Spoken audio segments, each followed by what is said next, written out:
Uy, kumusta kayo? Alam nyo ba, may isang malaking pagbabago na nangyayari ngayon sa pagsasaka dito sa Pilipinas.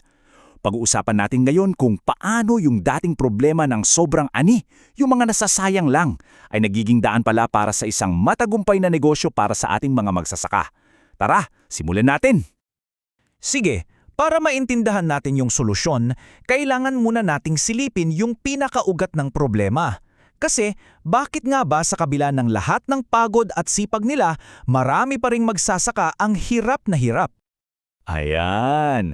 Nakakagulat at nakakalungkot, di ba?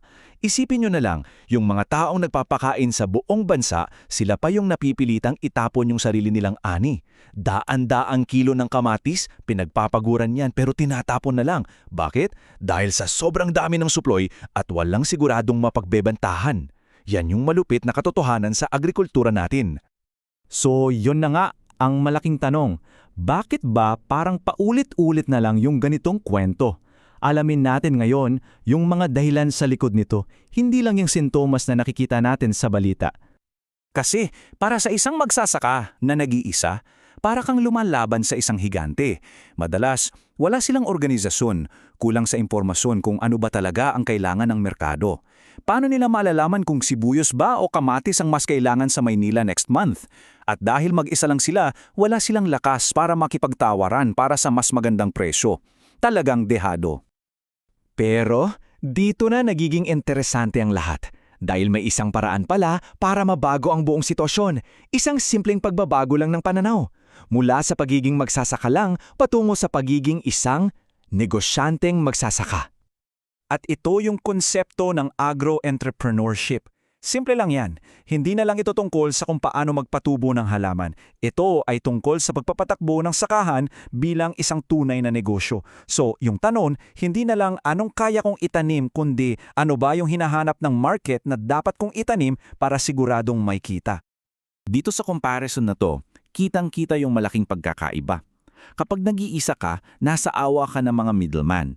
Pero pag nagsama-sama kayo bilang isang grupo, bigla kayong nagkakaroon ng boses, ng lakas, para makipagnegosasyon ng diretsyo sa malalaking kumpanya. Ang resulta, mas mataas at mas siguradong kita. Okay, so maganda yung ideya ng pagsasama-sama, di ba? Pero paano ba ito ginagawa sa totoong buhay? May sistema ba para dyan? Well, buti na lang, meron. At yan ang tinatawag na Agro-Enterprise Clustering Approach o AECA. Mukhang komplikado yung 8 hakbang, no? Pero huwag kayong mag-alala. Kung sisimplehan natin, mahahati yan sa 4 na bahagi. Una, pag-uorganisa. Bubuo sila ng mga grupo. Pangalawa, pag-aaral sa merkado. Pangatlo, pagpaplano ng negosyo. At pang-apat, syempre, yung mismong pagpapatupad at patuloy na pag-improve. At ang pinakamahalagang punto rito, hindi sila iniiwang mag-isa. May isang buong ecosystem ng suporta na binuo sa paligid nila. Nandyan ang gobyerno, mga universidad para sa teknolohiya at mga pribadong kumpanya. Lahat yan nagtutulungan para siguruhing magtatagumpay sila. At ano ang resulta ng lahat ng to? Mga totoong benepisyo. Siyempre, tumataas ang kita nila. Mas mababa rin ang gastos kasi kapag sama-sama kayong bumibili ng supplies, mas malaki ang discount, di ba? At higit sa lahat, nakakabuo sila ng isang matatag na komunidad ng mga negosyante. Sige, gusto nyo ng totoong prueba kung gaano ka-efektibo to? Tingnan natin ang isang success story na involved ang isang brand na siguradong kilang-kilala nating lahat. 450 milyong peso. Plus, grabe di ba? Ganyan kalaki ang halaga ng mga produktong direktan na ibenta ng mga farmer groups na to sa Jollibee Group. Isipin nyo na lang ang epekto niyan sa libu-libong pamilya. At yung P450 million na yan, katumbas yan ng mahigit 10,000 metrikong tonelada ng sariwang ani? Patunay lang yan na kapag organisado sila, kayang-kaya nilang mag-supply kahit sa pinakamalalaking kliyente. Pero para sa akin, ito yung pinaka-powerful. Isang simpleng papel, isang purchase order. Dahil sa dokumentong to, hindi na lang sila basta magsasaka. Sila na ay mga formal at direktang supplier ng isang dambuhalang korporasyon. Nakasulat dyan yung pangalan ng grupo nila. Sobrang laking bagay nan.